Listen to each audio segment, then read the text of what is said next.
Hi, English learners. Welcome to English Unlock the Oral Mastery. Think of this as your daily dose of inspiration, where learning English feels like a breeze and improving your life feels like home. Hello, everyone. I'm Jenny, and I am just absolutely thrilled to be here with you today. And I'm Daniel. We're really happy you decided to join us for this deep dive. But Jenny, before we get into the main topic, you mentioned earlier that you had a bit of a secret to share, like some kind of ultimate dream. I do. It's a bit embarrassing, honestly, but it is my absolute biggest dream when it comes to learning languages. Okay, I'm curious. What is it? Well, I want to go to sleep tonight, pull up the cozy blankets, close my eyes, and just, rest nicely. Sounds great so far. Right, but then I want to wake up tomorrow morning, get out of bed, and suddenly speak perfect English. Oh, wow. Yeah. No studying, no heavy grammar books, no effort at all. I just want to be completely fluent overnight. I mean, I think every single person listening to us right now is nodding their head. Do we all share that exact same dream? We really do. Everyone wants a magic button for learning English. Because let's be honest, language learning takes a massive amount of time and energy. It really does. You have to memorize new vocabulary, you have to practice speaking out loud and try to understand all those tricky rules. The grammar rules are the worst. Exactly. It often feels like heavy lifting. So, my dream is just to skip the hard work while I'm sleeping comfortably in my bed. Well, Jenny, and to all of you listening out there, today we are exploring something very close to that dream. Today we're going to talk about learning English while you sleep. Wait, really?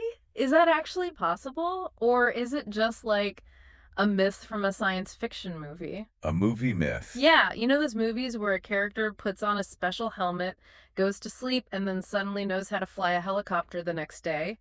I know exactly the movies you mean. And that is the big question for today. Is sleep learning just a movie myth, or is there real science behind it? I really hope it's real science. Well, our mission in this deep dive is to find out the truth. We're going to look at what the science actually says, and more importantly, we're going to show you exactly how you can use it in your own life to boost your English. I am completely ready for this. If I can learn while I sleep, I want to start setting up my bedroom tonight. I love the enthusiasm. But before we get to the how, we really need to understand the why. Makes sense. So, Jane, let me ask you a question. What do you think your brain is actually doing when your body shuts down at night? I mean, is it completely switched off like a computer when you pull the plug from the wall? I actually used to think so. I thought sleep was just this blank, dark space where nothing happens. Right, like your brain goes to sleep too. Exactly. But the truth is much more fascinating. The brain never takes a break. It literally never stops working. So what is it doing all night if it isn't resting?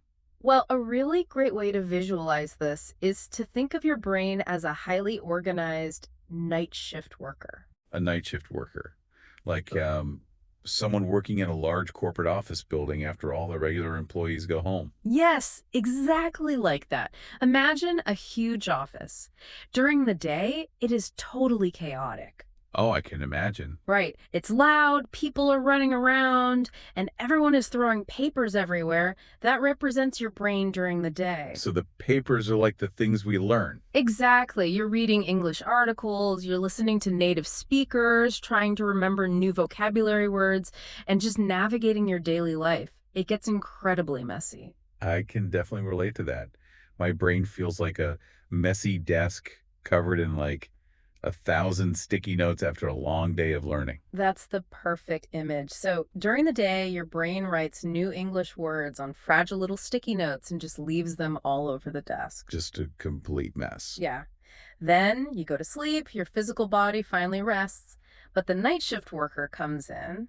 Their job is to clean the office and organize all that mess. Oh, I see. They take those fragile sticky notes, like the new English verbs you practiced today, and they physically type them into your permanent hard drive. That hard drive is your long term memory. Wait, so if it's that messy during the day, how does the brain even know what's worth keeping and what to throw away? What do you mean? I mean, I see thousands of things every day. How does the night shift worker know to save the English verbs and not The color of a random car I saw on the street. That is a brilliant question. The brain looks for signals. It specifically looks for repetition and emotion. Repetition and Yeah. emotion. If you spent focused time repeating those English verbs, or if you felt a strong positive emotion while learning them, the night shift worker sees a big red flag on that sticky note. Ah, a red flag. Exactly. It says, hey, this is important. Save this one to the hard drive. Okay, let me make sure I'm following this. Uh, So while I'm fast asleep, dreaming about flying through the sky or whatever, yeah. my brain is actually organizing my Oh, day. yeah? It's actively typing those important English verbs into my permanent memory. Yes, it is. Your brain is sorting through everything. But here is where it gets really, really interesting. Okay, tell me. We don't just have one flat type of sleep. We actually move through different phases throughout the night. Right, like sleep cycles. Exactly. And the two most important phases for learning are deep sleep and light sleep. Okay, let's break those down for our listeners. Let's start with deep sleep. What happens then? So, deep sleep is the heavy lifting phase. This is when you're sleeping very deeply, and it's quite hard to wake you up. Like when your alarm goes off and you don't even hear it? Exactly. During this specific time, the night shift worker is working the hardest.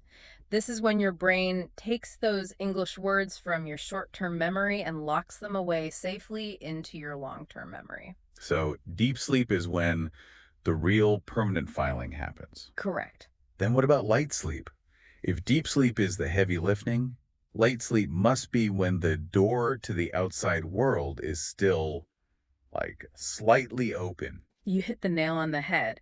During light sleep, you're resting, but your brain is still somewhat connected to your environment. It's still paying attention. Yeah, your brain is still listening. It can catch soft sounds and pick up audio patterns from your bedroom. Oh, wow. So if I'm in light sleep and there's soft English audio playing in my room, my brain can actually catch some of those language patterns. Yes. It listens to the rhythm of the words, the pronunciation, and the tone of the language. It starts getting used to the natural flow of English without you even trying. That is amazing. So what's the big takeaway here for our listeners? I think it's important to be realistic, right? Sleep learning isn't a magic spell. No, it definitely isn't magic. You can't learn a whole new language from zero just by sleeping. That would be too easy. Right. If you've never studied a word of English in your life, playing an audio track won't make you fluent by Tuesday. Right. Instead, I think we should view it as a superhero support tool. Ooh, a superhero support tool. I like that. Yeah, because you won't magically wake up completely fluent tomorrow morning. But if you use this tool correctly, you will wake up with a much stronger, clearer memory of what you've already learned. Because the night shift worker had help. Exactly. The files will be stored much better and much faster. I love that idea. A superhero support tool. It makes the hard work you do during the day much more powerful. It supports your daytime learning perfectly. Now, knowing that the brain is listening during light sleep, how do we actually use this? That's the practical part. Yeah. Jenny, how can our listeners turn their bedrooms into an English classroom without, ruining their rest? That is a crucial point, Daniel. Because sleep is so vital for your health, we really don't want to destroy your sleep quality. Definitely not. We need to be smart about this. So, how do we set up this dream classroom properly? I can help with that. Rule number one is the most important rule of all. Keep it simple. Keep it simple, could you? You absolutely cannot play fast-paced action movies while you sleep. Don't play an English movie with explosions, car chases, or people shouting. Wait, why not? I mean, wouldn't hearing more words, even in a movie, be better for the brain? No, not at all, because of how our brains evolved. Yeah. Sudden loud noises like an explosion or someone shouting in a movie trigger a danger response. Oh, like a survival instinct. Exactly. Mhm. Your brain thinks a tiger is attacking you. It releases adrenaline, your heart rate goes up, and you wake up in a panic. That completely ruins your sleep cycle. That makes total sense. Nobody wants to wake up terrified because of an action movie. Right. So, what should we play instead? You must choose calming audio. You can listen to slow vocabulary lists. You can listen to a very calm, quiet conversation. Or You can listen to a relaxing English podcast. Hey, you could even listen to this very show while you sleep. Imagine that. Our listeners hearing our voices in their dreams, teaching them English. That's a very funny thought. It is. But it works perfectly because we're speaking calmly and clearly. Very true. Now let's talk about the hardware. What kind of equipment do you actually need? Well, should I use big speakers in my bedroom? Like a Yeah. stereo system? You can use a speaker if you want, but you must keep the volume very, very low. The audio should be kept at a whisper level. Just a whisper. Yes. Or Remember, your brain only needs a whisper to hear it. Loud volume will just disturb the night shift worker and ruin your deep sleep. a whisper. Got it. But, what if someone sleeps in the same room as me? I don't want to bother my partner with my English audio all night. In that case, I highly recommend using sleep headphones. Sleep headphones. How are those different from normal earbuds? Because I tried sleeping with normal earbuds once, and they really hurt my ears when I turned my head on the pillow. Oh, I know. Normal headphones are usually made of hard plastic. They are terrible for sleeping. They dig into your skin. Exactly.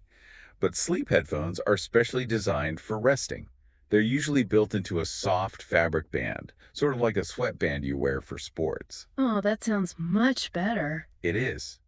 You wear the soft band around your head, and small, flat speakers sit gently over your ears. They don't hurt at all, even if you sleep on your side. That sounds so cozy. Okay, so I have my soft sleep headphones and I have my calm English audio. When exactly should I play the audio? Timing is very important here. Do I just press play and let it run all night long? Please don't play it all night long. Timing is everything here. You should set a timer on your phone for 30 to 60 minutes right before you fall asleep. Only 30 to 60 minutes. But if the brain is listening, why not play it for a full 8 hours? Because you want the audio to play specifically while you're drifting off to sleep. Oh, during that light sleep phase we talked about. Exactly. This specific window of time, as you go from being awake to being in light sleep, is when your brain is most open to absorbing sounds from the outside world. So what happens after 60 minutes? Well, human sleep moves in waves, usually about 90 minutes long. Mm-hmm. After an hour, you're usually moving deeply into deep sleep. The heavy lifting phase. Right. In deep sleep, the audio might just disturb the night shift worker who is busy trying to file your memories. Yeah. You want to give the worker total silence to do the heavy filing. So let the audio turn off automatically after an hour. That is a really great tip. And setting a sleep timer is very easy on most phone apps. Super easy. So Daniel, is this just a one-time trick? Like, do I just do this tonight and then I'm finished forever? Not at all. Consistency is key here. I mean, you can't go to the gym one time, lift a single weight, and expect to be incredibly strong, right? Definitely not. I wish. The same is true for your brain. The brain loves patterns. Patterns are huge for language learning. Exactly. If you repeat this process every night, it becomes a habit. Repeating this calm audio every single night ensures that the new files get stored much faster. That makes sense. Your brain will actually start to expect the soft English sounds as a signal that it's time to sleep and time to organize. I really like that. It becomes a peaceful nighttime routine. And since the brain is so receptive to emotional tone during light sleep, it isn't just about vocabulary, is it? What do you mean? It's about mindset. That's where positive affirmations come in. Positive affirmations, you mean like sentences that give you encouragement? Yes, because one of the biggest barriers to learning English isn't grammar at all, it's fear. Oh, absolutely. People feel shy, they feel embarrassed about making mistakes, or they worry they'll just never be fluent. It's a very common feeling. It is. So imagine falling asleep to a calm voice repeating sentences like, I'm getting better at English every day, or learning English is a natural process for me, or even just, I feel confident when I speak. Oh, I absolutely agree with that. Learning a language can be incredibly scary sometimes. Listening to positive affirmations while you drift off into light sleep builds your confidence from the inside out. Right. It programs your mind to let go of the fear. You wake up feeling more positive, less stressed, and ready to try again. It really does. So we have a fantastic setup now. We have simple, calm audio. We have soft sleep headphones with low volume. We have a timer set for 30 to 60 minutes, and we're doing it consistently every night. Sounds It amazing. sounds like the perfect superhero tool. It really does. But, Daniel, I have to ask, Yeah. if sleep learning is such a powerful superhero tool, why isn't everyone in the world fluent in 5 different languages? There must be a catch. You're right, Jenny. And this brings us to the most important part of our discussion. I'm going to have to step in and play the bad guy for a minute. Oh no, here comes the bad guy. We need to do a reality check. Okay, what are the real limitations of this method? Tell us the truth.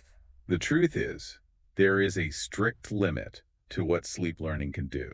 For example, the grammar limit. The grammar limit. Yes, you absolutely cannot learn complex grammar while sleeping. What do you mean by complex grammar? Well, imagine you're trying to learn the difference between the past simple tense and the present perfect tense. Oh, those are tricky. Yeah, like I ate an apple versus I have eaten an apple.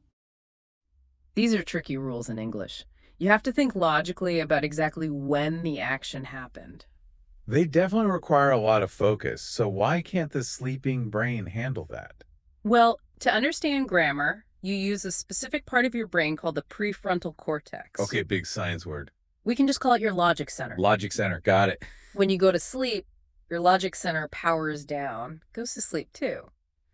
So your snoring brain simply won't understand the complex rules of grammar because the part of the brain that handles rules is turned off. So my snoring brain isn't going to suddenly understand when to use irregular verbs. No, it won't. Grammar requires active problem solving. You have to be awake for that. That makes sense. Sleep learning is great for the sounds of words, the rhythm of sentences, and building memory. But it just can't teach you the rules of the language. I see. So this really highlights the difference between active learning and passive learning. Sleep learning is entirely passive. You're just lying there letting the sounds wash over you. It means you still have to study during the day. Precisely, Jenny. Sleep learning is a supplement. It's an extra boost. Do you know what a supplement is? A supplement is something extra you add to make something else better. It isn't the main thing. Right. Sleep learning isn't a replacement for active practice.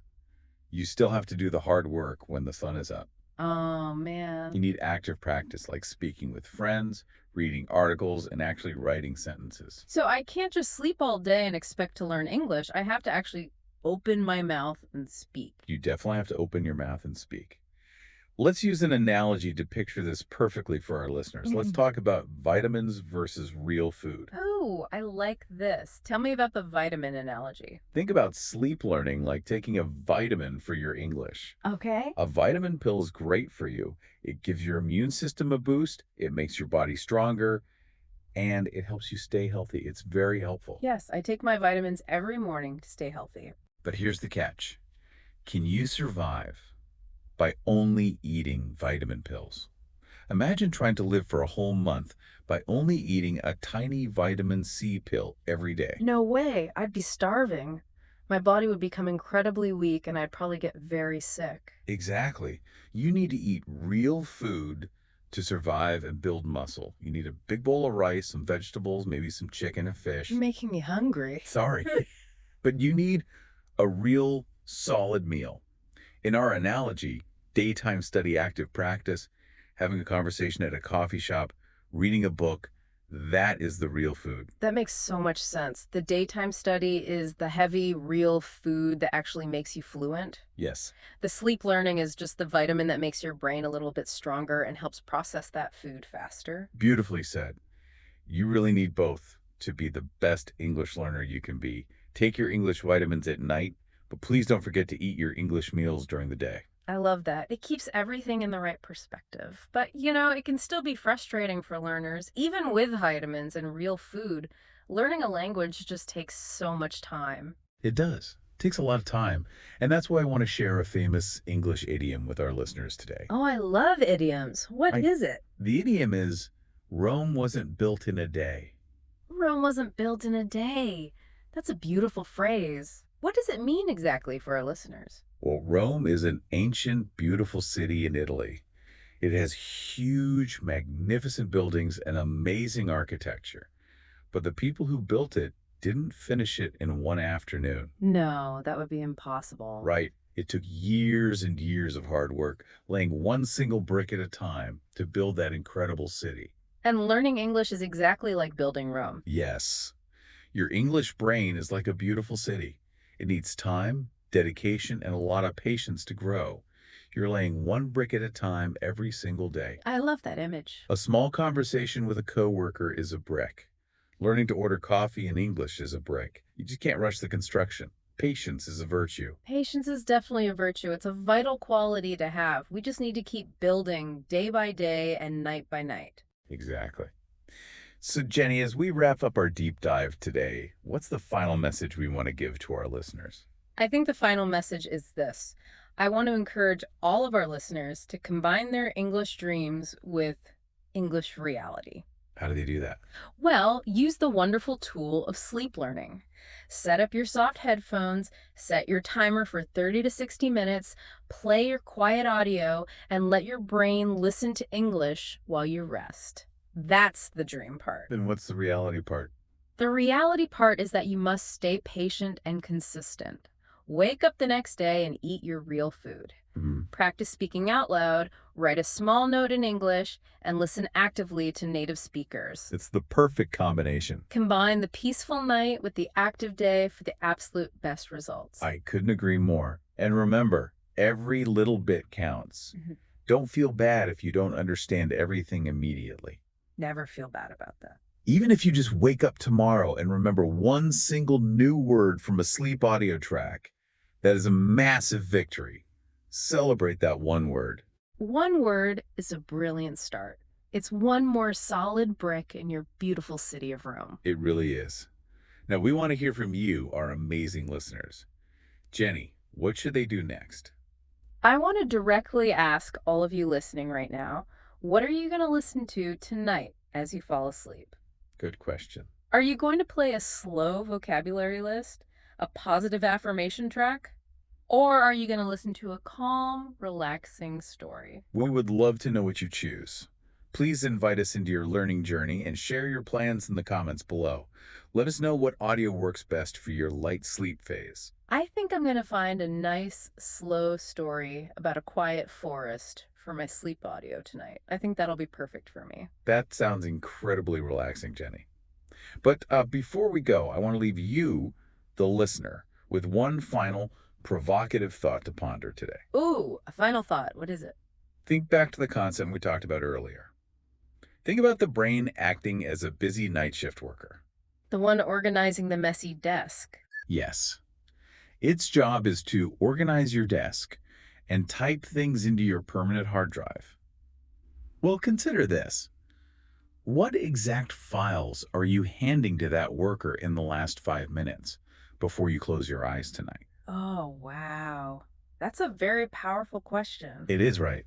Are you scrolling on your phone, handing that worker a stressful news article or a bunch of worries about tomorrow? That sounds like a recipe for a bad night's sleep. It really is. If so, the worker's going to spend the night filing stress. Or are you handing them a beautiful, calm English phrase that will help you grow? Are you handing them positive thoughts about your language journey? So it's completely our choice. The choice is entirely up to you. Hand your night shift worker something wonderful to process tonight. I love that so much. Give your brain good files. Exactly. Thank you so much for joining us on this deep dive, everyone. Sleep well, learn well. See you next time on English Unlocked. Bye.